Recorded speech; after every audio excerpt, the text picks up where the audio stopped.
स्वागत आहे माही दुर्वा व्लॉगमध्ये. मी सोनाली तुमचं अगदी मनापासून स्वागत करते. मराठमोळ्या परंपरेची मराठमोळीचं हॉटेल सोंगाड्यामध्ये आलो आहोत आज आम्ही. खूप सुंदर आहे बघा हॉटेल. तर पूर्ण व्लॉग बघा, तुम्हाला खूप छान वाटेल. आणि रस्त्याच्या अगदी असं समोरच आहे हे हॉटेल. तर बघा हा केवढा मोठा हत्ती आहे. आणि ह्या हत्तीला ना दुर्वा घाबरत होती आणि गाडीवर सुद्धा बसत नव्हती. जेव्हा आम्ही लहान असायचो ना तर गाडीत खूप बसायचो. आता तरी खूप कमी आहेत, पण आम्ही जेव्हा लहान होतो ना तेव्हा खूप गाड्या असायच्या आणि मज्जा यायची त्यात बसायला.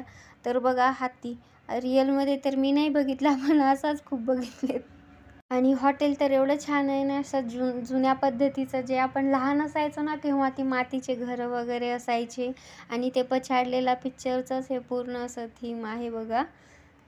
एक गाव पछाडलेलं सोंगाड्या हॉटेल. इथं नाव दिसत नव्हतं यात, पण खरंच खूप सुंदर होतं. हा बघा पाटलांचा बैलगाडा. आणि हे बघा ते समोर ना दुर्गा मावशीचे घर आहे. आणि हे पाणी घेत आहेत ना, तर तिथं मला वाटलं की पाणी नसेल असंच आहे, पण त्यात खरंच पाणी होतं विहिरीमध्ये. आणि इथं दुर्वाला झुलत झुलत मी इथं खूप छान छान गाणी म्हणत होते ते दादा, पण कॉपीराईट लागेल म्हणून मी थोडंसं बंदच केलं ते आवाज. आणि जे हे विट्टी दांडू खेळत आहेत ना दोन मुलं, त्यांना मी बाहेरून दुरून बघितलं तर मला खरंच वाटलं ते खेळायला जवळ आलं तर नाही, असे एकदम असे वाटतात की हे खरंच आहे. आणि हा तात्या विंचूला माझी दुर्वा खरंच खूप घाबरून रडत होती. तो बिचारा घ्यायसाठी येत होता, पण खूप घाबरत होती म्हणून नाही घेतलं त्याने पण. आणि हा बघा इमानदार वाडा, जसं पछाडलेल्या पिक्चरमध्ये होतं तसंच. आणि हे बघा किती सुंदर वाटतंय ना. हे असं वाटतंय की आपण लहान होतो तेव्हा खरंच असं असायचं ना. आम्ही खेड्यातले आहे, आम्ही तरी हे बघितलेलं आहे. असं कोल्हापुरात तर नव्हतं आम्ही, पण आमच्याकडेही असे मातीचेच घरं असायचे ना. आणि हे बघा वासुदेवच म्हणतात ना ह्याला, काय म्हणतात कमेंटमध्ये सांगा. आणि हा बघा बैलगाडा. अगदी असे खरोखर वाटत नाहीये की गाडी अशी पळत असेल. म्हणजे दुर्वा घाबरत होती, ती काही व्यवस्थित बघूच देत नव्हती, कारण तिला का भीती वाटत होती काय माहीत. तिच्यासाठी हे सगळं नवीन होतं ना, ती घाबरत होती. हे बघा इथं जादू दाखवत आहेत. काय जादू दाखवत होते काय माहीत, आम्ही तर वेळाने आलो तर काही समजलं नाही.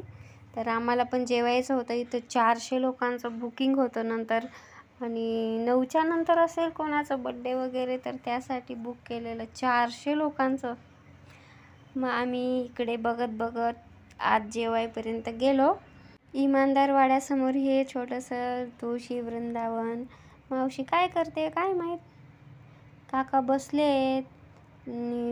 पाळणा बोलतात की झोपाळा आहे ते तिथं. छान वाटतंय ना. आणि हे मसाले घर, इथं सगळे मसाले भेटतात वाटतं. हे बघा नावी काका केस कट करतायत बाळाचे. या सगळ्यांना बघून माझी मुलगी घाबरत होती, म्हणून मी जास्त व्यवस्थित ना थांबू शकले ना, आम्ही फोटो काढू शकलो. आणि इथं ना पक्षी होते, खूप छान छान क्यूट होते असे बघा. एवढं पक्ष्यांनाच नाही घाबरती, नाही तर बाकी सगळं बघून घाबरत होती. मसाले घर बघा किती सुंदर आहे. हे बघा ससा ससा, क्यूट आहे की नाही. पक्षी पण बघा कोणते आहेत कमेंटमध्ये सांगा, तुम्हाला माहीत असेल तर. छान बनवले बाबा. आणि हे लक्ष्मणकांत बेर्डेचं. आणि समोर ते आहे ना त्या अशोक मामा सराफ, असे दोन अपोजिट साईडला होते बघा हॉटेल. असं जेवण्यासाठी सगळ्यांना टेबल लावलेले. ज्याला ज्यात आवडते त्यात असेल, नाही तर कदाचित हा तसंच असेल. चला आता जेवण करायला आलो तर काय ऑर्डर देतात बघू हे. तर मला ना कधी कधी हॉटेलला फक्त मसाला पापड खाण्यासाठी जावं वाटते, कारण की ह्या पापडची टेस्ट ना खूप वेगळीच असते.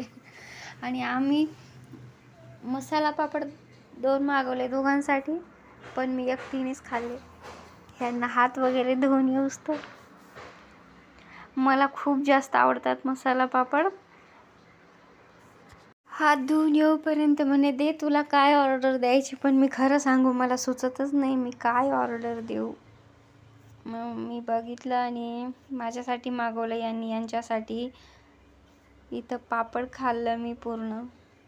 खूप टेस्टी लागतात यार हे पापड. कधीतरी पापड खाण्यासाठीच मला हॉटेलला जावं वाटतं, नाही तर भाज्या तर मी खरं सांगू मी स्वतः छान बनवते. थाळी मागवली होती एक सोंगाड्या, हॉटेल सोंगाड्या स्पेशल थाळी होती यांची, आणि माझ्यावाली चिकन स्पेशल थाळी होती. यांच्या थाळीपेक्षा टेस्टी माझीच होती. आम्ही दोघांनी शेअर केलं. पहिलं तर एकच ताट मागवलं, पण ते बोलले नाही शेअरिंग नाही करू शकत, इथं ज्याच्या त्यालाच मागवावं लागतं. म्हणून दोन्ही मागवले. आणि ह्यामध्ये बघा चिकनची भाजी, लेग पीस, अजून काय होतं ते खिमा, तांबडा पांढरा रस्सा, सोलकढी, कांदा, लिंबू असं होतं बघा. आणि माझ्यावाली थाळी छान होती. त्यांच्यात एवढं असून माझीच टेस्टी होती. एकच प्लेट होतं चिकनचं पण. तर आम्ही असंही शेअरच करून खाल्लं. आणि आमच्या दुर्वाला असलं काही नाही, टिश्यू, ते सोप, साखर तसलं खावं वाटतं एवढ्या मोठ्या हॉटेलला येऊन. बघा खूप गर्दी असते इथं. 9 वाजेपर्यंतच असं आपल्यासारखे जाऊ शकतात, नाही तर नंतर तर बुकिंग वगैरे असतं वाटतं जास्त. तर खूप साऱ्या लोकांची, तर ते बोलतातही पटापटा जेवणाचा आस्वाद घ्या आणि पटकन निघा. आपण तिथून जर जेवण झालं आणि थोडंसं उठलो आणि ते असे पटापटा पुसून घेतात, म्हणजे आपल्याला समजायला पाहिजे की चला तुमचं संपलं, निघा बाहेर. इथं मी सोप आणि ते साखर खाल्ली. आणि बघा आता व्यवस्थित दाखवते. या साईडला होतो आम्ही, हे स्वयंपाकघर आहे. आणि इकडे राईट साईडला बघा अशोक सराफ मामा या असे बनवलंय त्यांनी. पहिलं तर मला वाटलं हे दोघांनी बनवलंय का, एकीकडे आणि एकीकडे त्यांचं हॉटेल आहे का. तर मिस्टर हसू लागले, म्हणे नाही ग ते तसं बनवलंय. आणि ही दुर्वा रडतच राहतात लेकरं, कुठं न्या त्यांना. यांनाच बघून घाबरत होती, हे तिला काही वेगळंच दिसत असेल. खूप छान वाटतात ना हे, अगदी असे दुरून बघितले तर रिअलच वाटतात. हा शेळी का रेड काय काय.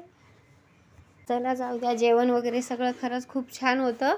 मी गावाकडचे, मला कसं गावाकडचं जेवण छान वाटतं, पण तिथं एवढी गर्दी होती ना, तर त्यांना हे आवडतच असेल म्हणून आली असेल. एवढे लोक, वरून 400 लोकांचं बुकिंग होतं. हे बड्डे असेल कोणाचा तरी म्हणून हे ते सजवत आहेत. तर त्यातले फुगे माझी दुर्वा घेऊन गेली 2-4. बघा किती खुश झाली फुगे घेण्यासाठी. लई लेकरं विचित्र. इथला ना स्टाफ खूप छान होता. जे जेवण वाढत होता ना, तर भात तुम्ही पाहिजे तेवढं खाऊ शकता. हॉटेल छान आहे, जेवण पण छानच होतं बघा. तर आता मिस्टर म्हणे चला बाई उशीर होतंय, तर म्हटलं चला आता चला. दुर्वाने घेतले आमच्या फुगे तिथून. चला जातो. दुर्वा मला बसते, मम्मा इथं पाठीमागे बस. तर चला भेटूया आणखीन एका नवीन व्लॉगमध्ये. तोपर्यंत bye bye and take care. आणि व्हिडिओ आवडला असेल तर लाईक करा, सबस्क्राईब करा आणि कमेंटमध्ये सांगा की तुम्हाला कसा वाटला व्हिडिओ. कोल्हापूर सोंगाड्या हॉटेल तुम्हाला आवडला का, कमेंटमध्ये सांगा मला. Bye bye.